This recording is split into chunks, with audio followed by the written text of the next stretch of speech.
बिस्मिल्लाहिर्रहमानिर्रहीम। अस्सलामुअलैकुम। अब्रार रशीद आपकी खिदमत में हाजिर है और आपके साथ दो खबरें शेयर करनी है। दोनों की दोनों काफ़ी इम्पोर्टेंट खबरें हैं, लेकिन उससे पहले आपसे दरख्वास्त है कि अगर अभी तक आपने इस चैनल को सब्सक्राइब नहीं किया तो प्लीज़ इसे सब्सक्राइब कर लें। ताज़ा तरीन वीडियो के नोटिफिकेशन के लिए जो बेल आइकन या नोटिफिकेशन आइकन है उसको ज़रूर प्रेस कीजिएगा। आपका बहुत बहुत शुक्रिया। ये माफ़ी का क्या मामला है? पाकिस्तान तहरीक इंसाफ ने अमेरिका से माफ़ी क्यों मांगी?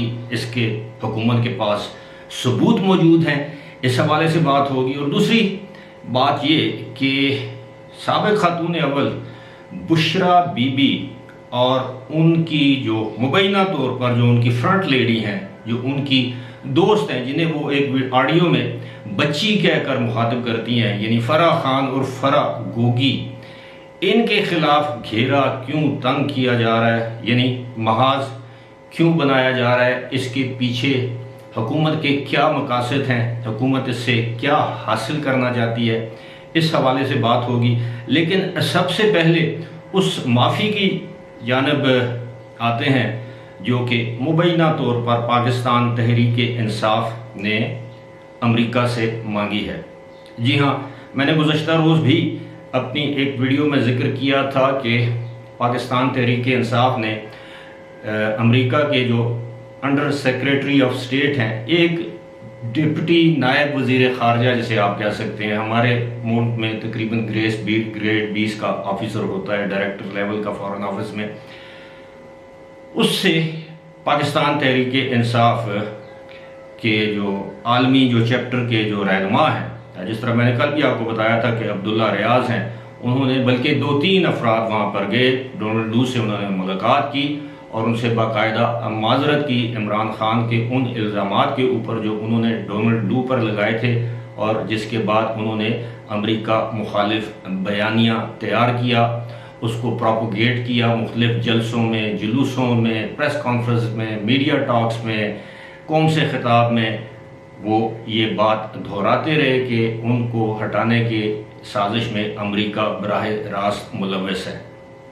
अब ख्वाजा आसिफ जो पाकिस्तान के वज़ीर दिफा हैं, गुज़श्ता रोज़ जियो टेलीविज़न के एक प्रोग्राम में ख्वाजा आसिफ ने इस बात का दावा किया कि हुकूमत पाकिस्तान के पास इस बात के सबूत मौजूद हैं, यानी जो पाकिस्तान तहरीक इंसाफ ने अमेरिका से या अमेरिकी वो जो नायब वज़ीर ख़ारजा हैं, डिप्टी नायब वज़ीर ख़ारजा हैं, assistant US secretary of state हैं, जो भी आप उनका ओहदा कह लें, लेकिन डोनाल्ड डू जिनका नाम है, उनसे बाकायदा सरकारी सतह पर यानी PTI की सतह पर माजरत की है और कहा है कि माजी को भूल जाएं, मुस्तकबिल की तरफ देखें। और जो हमारे ताल्लुकात ख़राब हुए थे, यानी उन रहनुमाओं ने यकीन दिलाया कि PTI के चेयरमैन इमरान खान, यानी इमरान खान के बिहाफ पर ये कहा कि ये ख्वाजा आसिफ कह रहे हैं कि हम जो है अमेरिका के साथ दोबारा ताल्लुकात की बहाली के ख्वाह हैं, जो कुछ हो गया उसको भूल जाएं, यानी उसको किस्सा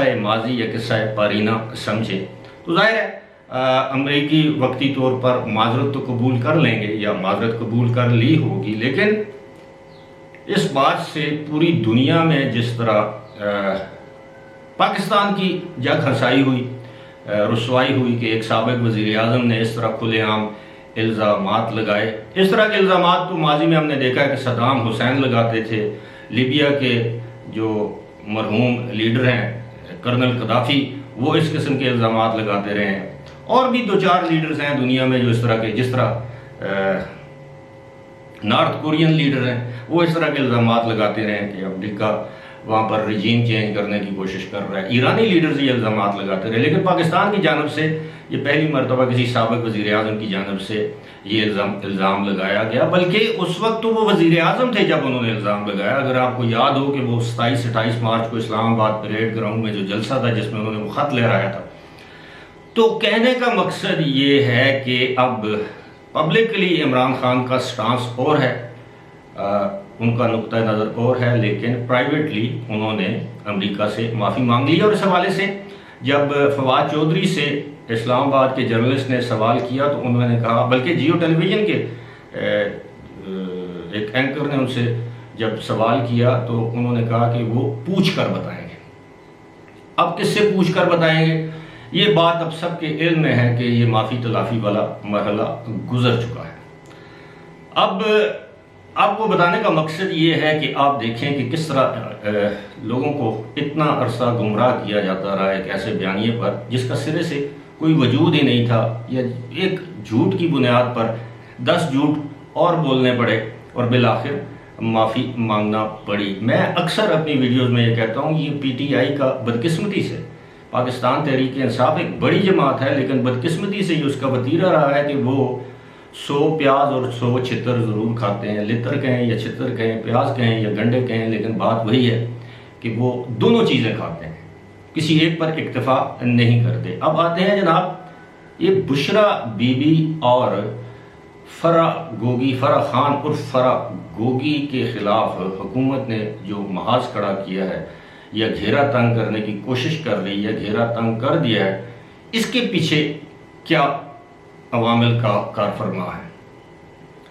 गुज़श्ता रोज़ ही पंजाब के वज़ीर दाखिला अता तारड़ और पंजाब के वज़ीर कानून मलिक मोहम्मद अहमद ख़ान ने एक मुश्तरका प्रेस कॉन्फ्रेंस की। उसमें उन्होंने ये दावा किया कि जल्द ही फरा गोगी के लिए कि रेड वारंट्स के लिए या गिरफ्तारी के लिए इंटरपोल से रब्ता किया जाएगा। इंटरपोल को बाकायदा सबूत फराम किए जाएंगे कि ये पाकिस्तान में करप्शन और मनी लॉन्ड्रिंग में मुलव्वस हैं, लिहाजा इनको हुकूमत पाकिस्तान के हवाले किया जाए। याद रहे कि फरा गोगी और उनके हस्बैंड जो हैं वो एहसन जमील गुजर इस वक्त दुबई या अबू धाबी में मुकीम है, यानी UAE में मौजूद है। और UAE में इंटरपोल के लिए कोई मुश्किल काम नहीं है अगर वो गिरफ्तार करना चाहे, अगर उनके रेड नोटिस या रेड वारंट जो भी है, रेड नोटिस उसे कहते हैं, अगर वो इशू कर दिया जाए। इस प्रेस कॉन्फ्रेंस में ये इल्ज़ाम लगाया गया कि जनाब इनकी मनी लॉन्ड्रिंग का तरीका मुख्तलिफ था। ये लोगों से रिश्वत के तौर पर हीरे लेते थे और उसके बाद हीरों की छोटी छोटी थैलियाँ लेकर दुबई में ले जाकर फ़रोख्त करते थे ब्लैक मार्केट में, और वो सरमाया दुबई के बैंकों में जमा करवाते थे।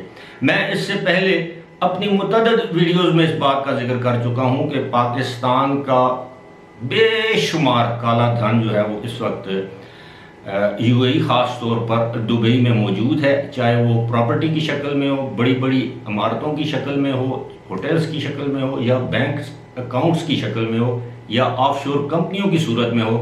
वो पाकिस्तान से हराम का कमाया गया पैसा जो है वो दुबई में मौजूद है। और इस हमाम में मैं समझता हूँ कि हर तबका फ़िक्र के लोग जो हैं वो नंगे हैं। इसमें मिलिट्री ब्यूरोक्रेसी के साबिक जो रिटायर्ड लोग हैं, सिविल ब्यूरोक्रेसी के रिटायर्ड लोग हैं, सियासतदान हैं, इसमें जजेस हैं, इसमें जर्नलिस्ट हैं, इसमें कारोबारी लोग हैं, यानी जिसका पाकिस्तान में जिसने अपना हाथ साफ किया उसने अपना सरमाया जो है वो दुबई में मुंतकिल किया। अब तो वहाँ पर भी मनी लॉन्ड्रिंग के हवाले से काफ़ी सख्त कवानीन है, क्योंकि उनके ऊपर भी UAE के ऊपर भी फैटफ की तलवार लटक रही है जिस तरह पाकिस्तान के ऊपर, क्योंकि उनको वार्निंग दी गई है कि आप ये मनी लॉन्ड्रिंग की कवानीन सख्त करें और दुबई में आने वाले सरमाए का खुरा लगाएं कि ये पीछे से जहाँ से आ रहा है वो वाइट मनी है कि ब्लैक मनी है। लेकिन अगर आप हीरे फरोख्त करके और वहाँ पर रकम जमा कराते हैं तो मेरा ख्याल है, मुझे नहीं मालूम कि UAE के कवानीन इस हवाले से कितने मुअस्सर हैं, लेकिन इतना मुझे मालूम है कि अगर आप वहाँ पर 1-2 लाख दरम अगर आपका वहाँ पर अकाउंट है, जाकर कैश जमा करवाएं तो आपसे कोई नहीं पूछता कि ये रकम आप कहाँ से लाए हैं। और ये मेरा ज़ाती एक्सपीरियंस भी है, ऐसा नहीं है कि मैंने 2 लाख दरम वहाँ पर जमा करवाए हैं, लेकिन मैं आपको ये बता सकता हूँ कि ऐसा ही है। अब ये जो हीरो के स्मगलिंग का इल्ज़ाम है, पहले तो हम ये सोचते थे कि सुनते थे कि लांचों में पैसा बाहर जाता है। आपने सुना होगा कि आसिफ जरदारी की लांचें भरी हुई पैसे की बाहर जाती थी और वो दुबई में वो सरमाया जमा करते थे। पता नहीं वो लांचें पाकिस्तान में क्यों नहीं पकड़ी गई, समंदर के बीच में क्यों नहीं पकड़ी गई, या दुबई के पोर्ट पर क्यों नहीं पकड़ी गई। है तो ये कानूनन तो ये जुर्म है दुबई या UAE के कवानीन के मुताबिक भी, लेकिन इल्ज़ामात यही थे। अब सुनने में आया है कि जनाब अगर आप पाकिस्तान से 10 करोड़ रुपया बाहर लेकर जाएंगे तो आपके लिए मुश्किल होगी, तो उससे बेहतर है 10 करोड़ के बजाय 10 करोड़ का एक हीरा ले जाएं 5 किरात का। जिस तरह वो आपने वीडियो देखी हो, सुनी होगी वो ऑडियो, जिसमें कहा जा रहा है कि मलक रियाज की साहबजादी कहती हैं अंबर रियाज कि वो देखें ना जी, वो उनको 2 कैरेट का हीरा जो है वो पसंद नहीं आया तो वो वापस कर रही हैं, तो अब कह रही हैं कि 3 कैरेट का दें, बेशक अंगूठी में ना बनवाएं, यानी हीरा दें। तो वही बात है, ये किसी हद तक तकवीयत मिलती है उनके इल्ज़ामात को कि जनाब ये कैश की बजाय काइंड लेते थे। और दूसरी वजह यह है कि इनके खिलाफ घेरा क्यों तंग किया जा रहा है कि कौम को ये बताना है, अवाम को ये बताना है कि जो बुशरा बीबी हैं जिनके बारे में ये दावा किया जा रहा था कि वो एक घरेलू खातून है और बिल्कुल निजी ज़िंदगी गुजार रही हैं, ऐसा नहीं है। ऑडियो लीक से ये साबित होता है कि वो PTI के मामलात को चलाती हैं, और ये भी मुमकिन है, बहुत हद तक मुमकिन है कि वो इमरान खान की मुशीर ख़ास हों, इमरान खान जलसे जुलूसों में जो कुछ फरमाते हैं वो बुशरा बीबी की ज़बान ही बोलते हों। क्योंकि अगर जिस तरह वो उस ऑडियो में वो कह रही हैं कि मेरे खिलाफ कोई बात करे उसको गद्दारी के साथ लिंक कर दो, फराह गोगी के खिलाफ कोई बात करे तो गद्दारी के साथ लिंक कर दो, अलीम खान मेरे बारे में बात करे तो उसको गद्दारी के साथ लिंक कर दो, इमरान खान के खिलाफ कोई बात करे तो उसको गद्दारी के साथ लिंक कर दो, यानी इस टब्बर के खिलाफ कोई भी बात करे या PTI के खिलाफ तो वो गद्दार है, उसको गद्दार करार दे दो। तो गद्दारी के सर्टिफिकेट तो ये बांट रही थी। अब मैंने अपनी एक वीडियो में पहले भी मैं ये बात कह चुका हूं कि हमारे यहाँ ये कहा जाता है कि जब आपकी लड़ाई हो तो अपने दुश्मन को उस जगह आप ज़रब लगाएं जहां उसे सबसे ज़्यादा तकलीफ हो। और यकीनन जब इमरान खान की अहलिया और उनकी अहलिया की दोस्त और इमरान खान खुद उनकी दिफा में प्रेस कॉन्फ्रेंस कर चुके हैं, फराह गोगी के दिफा में, कि उसको इसलिए निशाना बनाया जा रहा है कि वो मेरी बीवी की दोस्त है। हालांकि उनको खुद दफा करना चाहिए, लेकिन साबिक वजीर आजम ने अपनी अहलिया की दोस्त का दिफा किया। गुज़श्ता रोज़ शहबाज गिल ने उनका दिफा किया, फराह गोगी का। उनका क्या काम बनता है? आप साबिक वजीर आजम के चीफ ऑफ स्टाफ हैं या फराह गोगी के? उनकी अपनी ज़बान है, वो TV पर जब भी उनका दिल करे आके अपना मौक़िफ़ पेश कर देते हैं। लेकिन अब सूरत हाल ये है कि इनके खिलाफ सबूत इकट्ठे किए जा रहे हैं और वक्त आने पर बाकायदा अदालती कार्रवाई, कानूनी कार्रवाई मुकम्मल करके बुशरा बीबी पर हाथ डाला जाएगा। सबूत इकट्ठे किए जा रहे हैं। किसी अगली वीडियो में मैं आपको बताऊंगा कि इमरान खान के लिए एक और बुरी खबर है, और बहुत बुरी खबर है। उस बुरी खबर के हवाले से भी मैं आपको बताऊंगा कि वो बुरी खबर क्या है।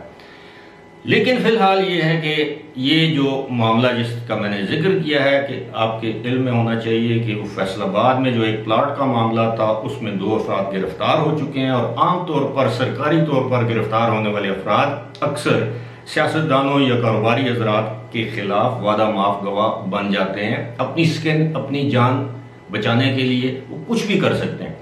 आपके दौरे हुकूमत में वो आपके सामने गुलाम या यस्सर होते हैं। यूं ही आपकी गवर्नमेंट ख़त्म होती है वो दूसरी हुकूमत के गुलाम या यस्सर बन जाते हैं और वादा माफ गवाह भी बन जाते हैं। तो ऐसी सूरत हाल में वाकफान हाल जिन्हें मैं कहता हूँ, those who know, knowledgeable sources, वो ये कहते हैं कि इमरान खान को इसीलिए ढील दी जा रही है कि ये जलसे करें, जुलूस करें, इनके खिलाफ कोई इंतकामी कार्रवाई की बू नहीं आनी चाहिए। लेकिन जब हाथ डाला जाएगा तो इतना मजबूत हाथ होगा ताकि अदालतें इन्हें जमानत देने पर मजबूर ना हो। दूसरी बात यह कही जा रही है कि बुशरा बीबी पर अगर हाथ डाला जाएगा तो वो मरियम नवाज की गिरफ्तारी का बदला होगा। आपको याद होगा कि मरियम नवाज को नैब ने जब गिरफ्तार किया था तो वो अपने वालिद मियां नवाज शरीफ के साथ जेल में मुलाकात कर रही थी और उनको मियां नवाज शरीफ के सामने गिरफ्तार किया गया।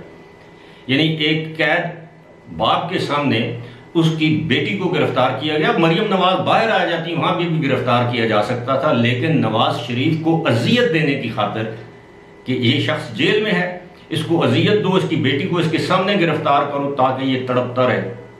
वालिद तो वालिद ही होता है ना, उसके लिए तो औलाद, चाहे वो औलाद शादीशुदा हो, औलाद की औलाद हो, लेकिन बाप के लिए तो औलाद हमेशा औलाद ही रहती है।